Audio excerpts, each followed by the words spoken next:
Welcome to Suman TV. నేను మీ Suman TV.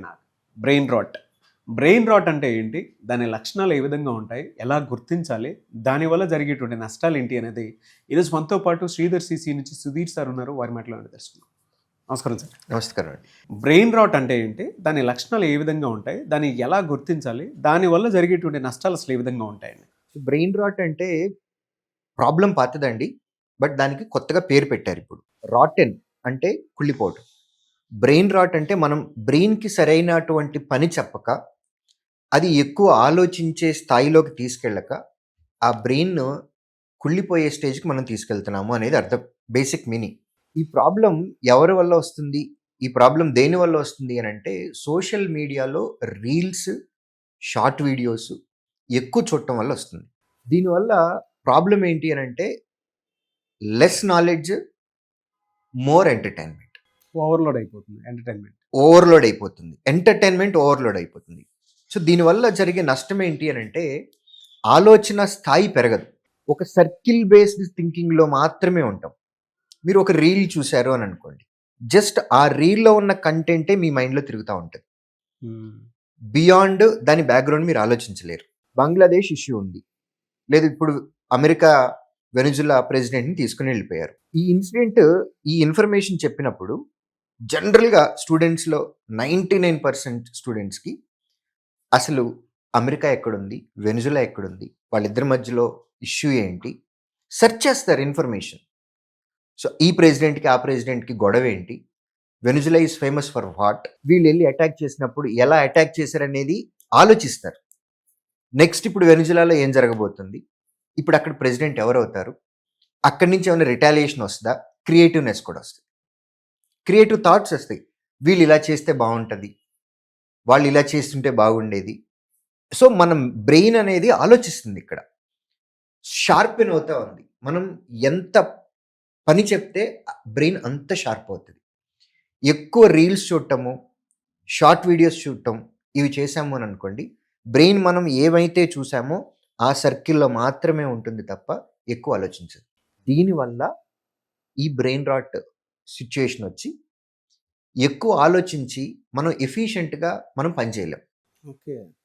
So ఈ లక్షణాలు ఎలా ఉంటాయి అంటే, వీళ్ళు సోషల్ అవ్వలేరు, నలుగురితో కలవలేరు, నలుగురితో మాట్లాడలేరు, బయటకు వెళ్ళి ఓపెన్గా ఫిజికల్ గేమ్స్ ఆడలేరు. నలుగురిలో కూర్చున్నా సరే ఫోన్లో ఎక్కువ టెక్స్ట్ చేయటం కానివ్వండి, రీల్స్ చూడటం కానివ్వండి, కాన్వర్జేషన్ మెజారిటీ, స్క్రీన్ టైం ఎక్కువ ఉంటుంది వాళ్ళకి. గేమ్స్ ఆడాలి, గేమ్ ఆడాలి అని అన్నా సరే మొబైల్లోనే ఆడతారు. So face to face interaction కంటే వాళ్ళకి డేలో స్క్రీన్ టైం చాలా ఎక్కువ ఉంటుంది. దీనివల్ల మెమరీ లాస్ అనేది ఎక్కువ. నష్టాలు మనం గుర్తుపెట్టుకోలేం, ఫోన్ నెంబర్లు మర్చిపోతాం, forget about friends and relatives. మన ఓన్ ఫ్యామిలీలో ఉన్నటువంటి వాళ్ళ ఫోన్ నెంబర్లు కూడా మనం గుర్తుపెట్టుకోలేం. ఈ మొబైల్స్ వచ్చిన తర్వాత జరిగిన నష్టాలు ఇది కూడా ఒకటి. నాగరాజ్ గారు, మీరు ప్లస్ చూసేటటువంటి వ్యూవర్స్కి అడుగుతున్నాను, మీలో ఎంతమంది మీ ఫ్యామిలీ మెంబర్స్ యొక్క ఫోన్ నెంబర్లు గుర్తున్నాయి, వాళ్ళ యొక్క డేట్ ఆఫ్ బర్త్లు గుర్తున్నాయి, వాళ్ళ యొక్క మ్యారేజ్ డేస్ గుర్తున్నాయి? కమెంట్ బాక్స్లో కమెంట్ చేయమనండి.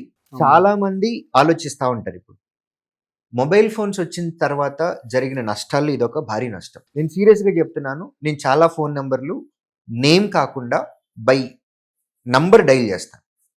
అంటే మొబైల్స్ అనేవి black and white keypad mobiles వచ్చిన అప్పటి నుంచి నేను ఉన్నాను కాబట్టి నా జనరేషన్ చాలా వరకు నాకు నోటెడ్ అయి ఉన్నాయి.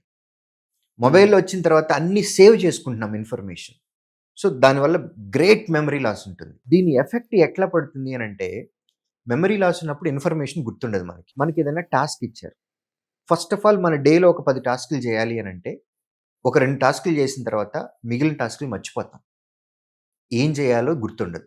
మనకి ఏదైనా వర్క్ కంప్లీట్ చేయాలి అని అనుకున్నాం, ఆ వర్క్ని ఎఫిషియెంట్ వేలో వర్క్ చేయలేం, ఎందుకంటే బ్రెయిన్ పనిచేయదు ఇంకా మనకి. లెట్స్ సే 8 అవర్స్ ఒక వర్క్ కంప్లీట్ చేయాలి. సో కాన్స్టెంట్గా మనం ఎక్కువ పని చేయలేము, ఇంకా ఇన్ఎఫిషియెంట్ వేలో ఆ వర్క్ని కంప్లీట్ చేస్తారు. దీనివల్ల జరిగే నష్టాలు ఇది. మనం కాన్వర్జేషన్ చేసేటప్పుడు కూడా షార్ట్ కట్ లాంగ్వేజెస్ వస్తున్నాయి. స్టూడెంట్స్ ఎవరైతే వాళ్ళు చెప్పాలి అని అనుకున్న పాయింట్ని ఎగ్జాక్ట్గా క్రిస్టల్ క్లియర్గా ఏ లాంగ్వేజ్లో అయినా పర్వాలేదు, తెలుగులో అయినా సరే, ఇంగ్లీష్లో అయినా సరే, ఇప్పుడు ఈ బ్రెయిన్ రాట్ ఇష్యూ ఉన్న వాళ్ళు కన్స్ట్రక్టివ్ వేలో సెంటెన్స్ మొత్తాన్ని ఎగ్జాక్ట్గా టైప్ చేయలేరు, ఎగ్జాక్ట్గా ఫ్రేమ్ చేయలేరు. ప్రతి దానికి short cut language. Okay. They use more short cut language. ఏదన్నా అంటే ఎస్ఎంఎస్ లాంగ్వేజ్ అంటారు, లేకపోతే జెన్జీ లాంగ్వేజ్ అంటారు. It's trash. ప్రాబ్లం ఏంటి అని అంటే వాళ్ళు గుర్తు పెట్టుకోలేకపోతున్నారు, వాళ్ళు పని చేయలేకపోతున్నారు. గట్టిగా నవ్వాలి అని అనుకుంటే ఎల్ఓఎల్, మీరు చెప్పింది ఆశ్చర్యంగా ఉంది అని అనుకుంటే ఓఎంజీ, గుడ్ నైట్ చెప్పాలి అని అంటే జిఎన్. సో ఇట్లా షార్ట్ కట్ లాంగ్వేజెస్ వస్తున్నాయి. అవును. గుడ్ మార్నింగ్ చెప్పాలన్నా కూడా జిఎం, లేదంటే ఎవరన్నా పోయారు అంటే రిప్, ఆర్ఐపి. సో ఇదంతా కూడా షార్ట్ కట్ లాంగ్వేజెస్ వస్తుంది. కన్స్ట్రక్టివ్ వేలో ఒక సెంటెన్స్ని పూర్తి చేయలేరు, వర్క్ కంప్లీట్ చేయలేరు, టాస్క్ని ఎఫిషియెంట్గా చేయలేరు, ఇన్ఫర్మేషన్ గుర్తుండదు. దీనివల్ల స్టూడెంట్స్కి మార్క్స్లో ఎఫెక్ట్ వస్తుంది, రిజల్ట్లో ఎఫెక్ట్ వస్తుంది, ఎగ్జామ్ అంటే భయం వేస్తుంది, అవాయిడ్ చేయడానికి ట్రై చేస్తారు. సో ఈ ప్రాబ్లమ్స్ అన్నీ కూడా దీనివల్లే. ఈ ప్రాబ్లం ఉంది అని అనుకున్నప్పుడు మనం ఏదైనా వర్క్ చెప్పాము అని అనుకోండి, ఆబ్వియస్గా రిజల్ట్ పాజిటివ్గా వస్తే హ్యాపీగా ఉంటాం. బ్రెయిన్ రాట్ ఇష్యూ ఉన్న వాళ్ళకి రిజల్ట్ ఆబ్వియస్గా నెగిటివ్గానే వస్తుంది. దీనివల్ల వాళ్ళకి ఇరిటేషన్ కూడా ఎక్కువ అవుతుంది. సో యంగ్ జనరేషన్ ఎవరైతే ఈ రీల్స్, షార్ట్స్ చూస్తున్నారో, ఇన్ఫర్మేషన్ ఇచ్చేటటువంటి వీడియోస్ చూస్తే దానివల్ల మనకి నాలెడ్జ్ వస్తుంది, బ్రెయిన్ కూడా థింక్ చేస్తూ ఉంటుంది. మన బ్రెయిన్ అనేది ఎటువంటి ఆర్గాన్ అంటే దానికి ఎంత పని చెప్తే అది అంత షార్పెన్ అవుతుంది. కాబట్టి ఎంటర్టైన్మెంట్ వీడియోస్ని, షార్ట్స్ని తగ్గించి ఇన్ఫర్మేషన్ ఉండేటటువంటి వీడియోస్ చూస్తే స్క్రీన్ టైం ఉన్నా పర్వాలేదు, బికాజ్ అల్టిమేట్గా మీకు నాలెడ్జ్ పెరుగుతుంది. అవును. కాబట్టి నా సలహా మోర్ ఇన్ఫర్మేషన్, లెస్ ఎంటర్టైన్మెంట్. మీరు చెప్తుంటే మాత్రం ఇది ఎంత పెద్ద సీరియస్ డిజార్డర్ అర్థమవుతుంది. ఇందాక మీరు ఒక మాట అన్నారు, అంటే ఈ షార్ట్ కట్లు అనేవి మనం రెగ్యులర్గా మన మైండ్కి అలవాటు అయిపోయినటువంటి టెక్స్ట్లు. అపార్ట్ ఫ్రమ్ దాట్, నిజంగా ఎంతమందికి ఈరోజు ఇళ్లల్లో ఫాదర్ కాంటాక్ట్ నెంబర్ కానీ, మదర్ కాంటాక్ట్ నెంబర్ కానీ, బ్రదర్ కాంటాక్ట్ నెంబర్ కానీ, లేదంటే స్పౌస్ కాంటాక్ట్ నెంబర్ కానీ, వైఫ్ది కాంటాక్ట్ నెంబర్ కానీ ఎంతమందికి గుర్తుందంటే ఆ క్వశ్చన్ మార్కే. మీరు అదే వ్యూవర్స్ని అడగండి ఎంతమందికి గుర్తుందో అనేది, కమెంట్స్లో వాళ్ళకి అర్థమైపోతుంది. అంటే ఇష్యూ యొక్క సీరియస్నెస్ తెలుస్తుంది. సో అంత దారుణంగా ఉన్నటువంటి డిజార్డర్ ఇది.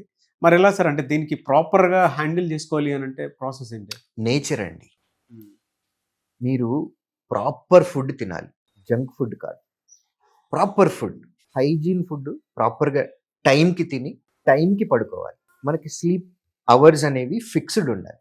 Half an hour if and but okay, but complete change ఉండకుండా ఫిక్స్డ్ టైంలో ప్రాపర్ స్లీప్ ఉండి ప్రాపర్ ఫుడ్ తింటూ ఎక్సర్సైజెస్ చేయాలి. ఎక్సర్సైజెస్లో 2 టైప్స్ అండి, ఒకటి ఫిజికల్, రెండోది mental.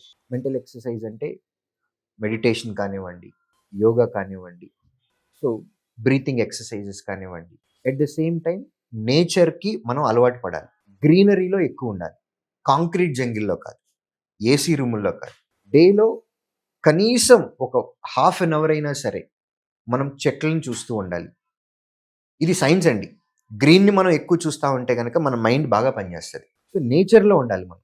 At the same time మనం నేల మీద పాదాలు, చెప్పులు ఏమీ లేకుండా ఒట్టి పాదాలతోటి కూడా నడవాలి. ఎందుకంటే నేచర్ మనకు చాలా ఇస్తుంది. మీరు ఎప్పుడైతే మీ పాదాలు నేలని డైరెక్ట్గా తాకుతాయో మీ బాడీలో ఉన్న నెగిటివ్ ఎనర్జీని తీసేస్తుంది. సో మన నేచర్ మనకి ఏదైతే ఇచ్చిందో అది మనం ఫాలో అయితే, at the same time screen time అనేది చాలా లిమిటెడ్గా పెట్టుకోవాలి. మనం ప్రతిరోజు టాస్క్లు పెట్టుకుంటూ ఉంటాము. మొబైల్కి ఎందుకు టాస్క్ పెట్టుకోలేం? మొబైల్ యూసేజ్కి.